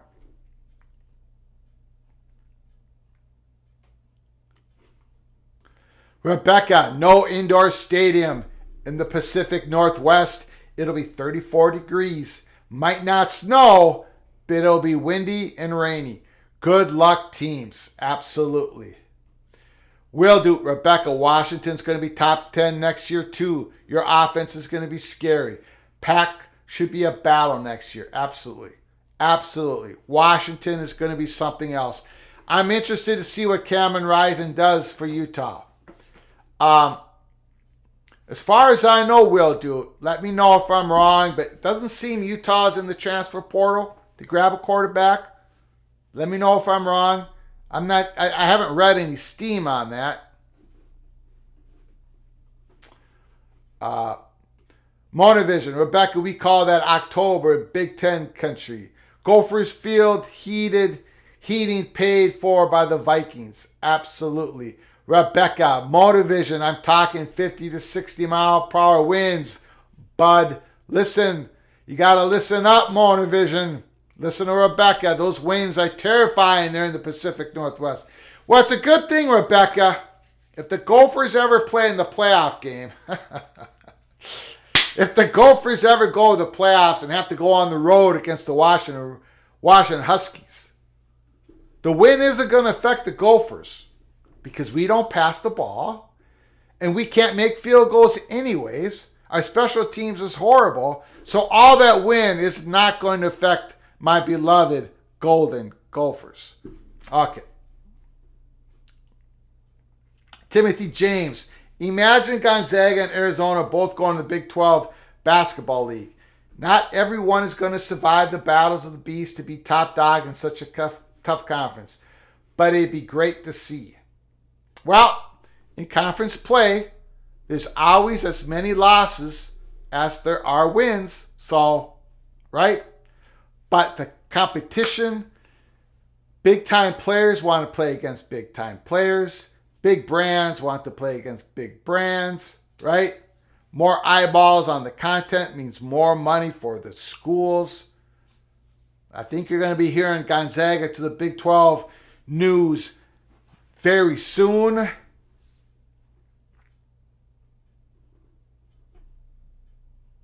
Rebecca, everyone vetoed BYU in the Pac-12's last expansion. Yep, and I don't think, and I just think it's not the only reason, it's just one reason, but it's one of the reasons why Utah, they're going to look at every single option before they would ever move to the Big 12 because of BYU, but that's just one reason. That's not all the reasons. And that's why in the domino effect of realignment, we have Colorado and Arizona. Those dominoes would fall before Utah or Arizona State. That's what we believe here at Peek Around the Corner. That's why we always talk about Colorado and Arizona potentially could potentially move to the Big 12, being the targets of Brett Yormark ahead of Utah and Arizona State. Cornelius Green, Utah and TCU definitely made it out well in conference realignment. Absolutely. Absolutely they did. Great comment. Monovision, Greg the Cooler Flugar. Monovision thinks I'm ice cold. Well, Monovision, if that's the case, why did when Will Dute donated to the show to say if Utah defeated USC that I would sing the Utah man, and Will Dute donated to the show, why did it happen? Why did the Utah Utes defeat the USC Trojans? And I went and sang the Utah man live because of that generous donation. I wasn't the cooler that time. I seem to be only the cooler for you, Monovision, and the Buckeyes.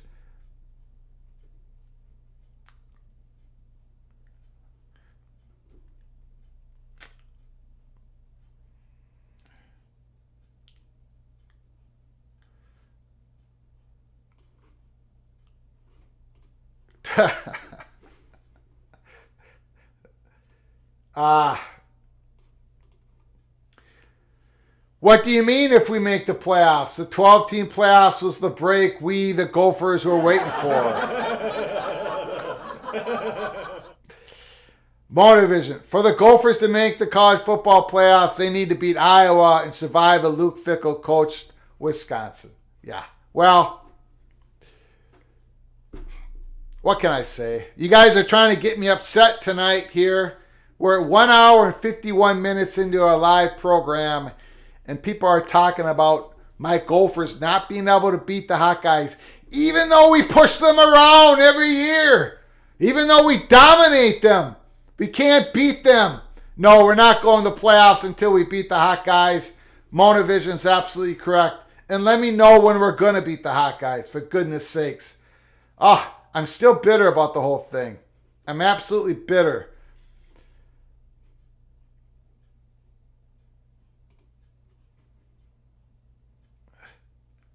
Cornelius Green, if NBC balks at paying the price to keep Notre Dame football, ESPN could sweep in, though. I doubt NBC would be that stupid. I think, Cornelius Green, if you put truth serum into the NBC president, he would tell you, Cornelius, I want Notre Dame to be part of this Big Ten package. I want NBC to be able to go Notre Dame as a Big Ten team and have 3 or 4 assured Notre Dame games on NBC plus the Big Ten schedule. That's what I think. I think NBC is trying to. We weren't going to talk about. I've been holding off and talking about Notre Dame for weeks, and I've done a pretty good job. But pretty soon we're going to have to talk about Notre Dame again. I think Notre Dame wants. I think NBC wants Notre Dame into the Big Ten. I don't think NBC wants to pay $60 million for Notre Dame, where that 7-game home schedule, the way it is as an independent football program, it doesn't have the depth, the value of a $60, $70 million football schedule. It just doesn't. Remember, how these networks make their money is that tier 1, that top games every single week. They pick them every single week. They put them on their best valued TV window, right? And they have a plethora of conference games every week to pick from. So there's depth there. There's depth in a Big Ten schedule. There's depth in an SEC schedule. There's even depth in an ACC schedule, not as much as the other two, but you get what I'm saying. Notre Dame doesn't have depth to it. There's 3 or 4 games that are not tier 1 content. Look at Notre Dame's ratings. There's a reason why they don't match up to the Buckeyes in Michigan, or there's a reason why Notre Dame is an incredibly high valuable brand. We all know this. We know this. Notre Dame is special. We know this. But for NBC to give that money to where, what if NBC 2 of those 6 years during that new media contract, what if they're bad? What if they're not any good? NBC can't say, oh, well, we're not going to have Notre Dame as our top game this week. We're going to have somebody else. That risk, it hurts the complete TV value of Notre Dame for NBC. NBC wants Notre Dame to join the Big Ten. Period. End of story. Lots of people disagree with me, and you can yell at me when we do a live show talking about Notre Dame, and that is coming down the road. Once again, that's the reason why you should subscribe to our channel. We talk everything college football because we love everything college football. And if you love everything college football, subscribe to our channel so you get notified.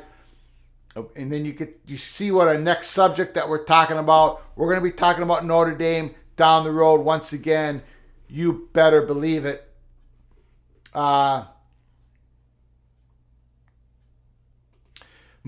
Notre Dame needs to accept their fate. I think you meant to say fate. The Big Ten is inevitable. Monavision, Fickle is the best coaching hire this season. No!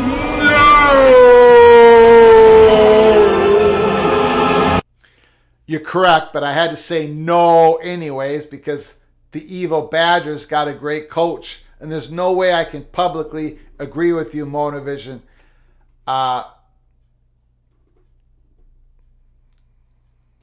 Yeah, Rebecca makes a good point. We've talked about this on the show. If Fox, CBS, and NBC can get involved in the negotiations, I see Notre Dame to the Big Ten, and once Notre Dame has to travel to a school in the second round of the playoffs to a team they're ranked higher, then it will happen. I absolutely agree with Rebecca. One of the many reasons why the walls are closing in on Notre Dame. In 2026 and beyond, there's pretty good reason to believe that not only the first round games of the playoffs will be played at home campuses, stadiums that are high seeded, the second round games will be played at home campuses as well, the quarterfinals. That means in 2026 and beyond, if Notre Dame finishes 12-0, they're ranked number 1 in the country. Not only will they not get a bye in the first round of the expanded playoffs, not only they will have to, in the second round, go to a school that's ranked lower than them and play at their campus in the quarterfinals. There's no way, I don't believe there's any way Notre Dame can go with that. And then some might say, well, Greg, Notre Dame doesn't have to worry about it because if they don't agree with the new structure, then it's not going to happen. Again, that's not true. During this current playoff structure, this current media contract with ESPN and the structure, whenever it started up until 2026, it needed a consensus to change the structure of it. So it needed all 10 FBS conferences in Notre Dame to agree. But 2026 going forward, you don't need everybody to agree. You're just going to need majority rule. And to be honest with you, we don't even know who's even going to be allowed to vote on it. Who knows in 2026? The Power 5 might even say, we'll just have a playoffs with our 70-plus Power 5 programs. Who knows? I don't want that to happen. I do not want that to happen. But we don't know. All I know is Notre Dame's ability to move and shift the landscape of college football is becoming less and less and less, and more power is being given to these super conferences. That's the way it is. That's the way it is. So, we've been on for 2 hours, so I am going to close this up, this live show called Uncharted Waters, PAC and Amazon. We've talked about it again. We're going to keep an eye on this here at Peek Around the Corner. We're going to keep an eye on this because the ripple effects, Amazon getting most of that Pac-12 deal, this is uncharted waters. We do not know what's going to happen. And the fear is the greatest motivation for realignment. And there is fear growing in the Pac-12. Some of you don't agree with that, but it's very unsettled. There are shifting sands still underneath us. So keep an eye on us. Jason W. said you sent a super chat. I think I did answer it. What's holding... Oh, I'm sorry. Sorry, Jason. Sorry about that, sir. What's holding Zags back from joining the Big 12? Thanks again, Jason W., for your contribution. I apologize that I missed that. Nothing is holding the Zags back but the Zags themselves. Big 12 wants Gonzaga. Fox Sports wants Gonzaga. And I think they're going to get Gonzaga. It's now up to Gonzaga. It's now up to Gonzaga. And that decision, there's a decision window that goes from now, like the start, end of November to end of January. That's what we were told. Look for Gonzaga to be making a move soon. They want to be in a Power 6 basketball conference for exposure. There's nothing holding the Zags back but the Zags for right now. Okay? They got more than one bidder for them. Pac-12's trying to talk to them, but the Pac-12 has a whole lot of issues right now. They're trying to get a deal signed. That's why Yormark's being really aggressive in pushing the envelope. Fox Sports is being really aggressive right now, pushing the envelope to get Gonzaga to sign on the dotted line. They both want Gonzaga to be a part of this incredible basketball conference called the Big 12. With Houston coming in, with BYU coming in, with Cincinnati coming in. Big time basketball is getting even bigger in the Big 12, and they want Gonzaga to move in. So to answer your question, it's Gonzaga that's holding it back. I don't think they're going to hold it back much longer. I do apologize, sir, for not getting to your question. I honestly did not see it. Thank you, Jason W., for your generosity once again. But again, it's time to go. We've been here for 2 hours. I appreciate you all for coming in. Before you leave, please smash that like button if you like our content. And subscribe to our channel if you haven't done so. Please subscribe. Until next time, from all of us at Peek Around the Corner to all of you, please, I ask you, please, you all take care of each other. Thank you so very much.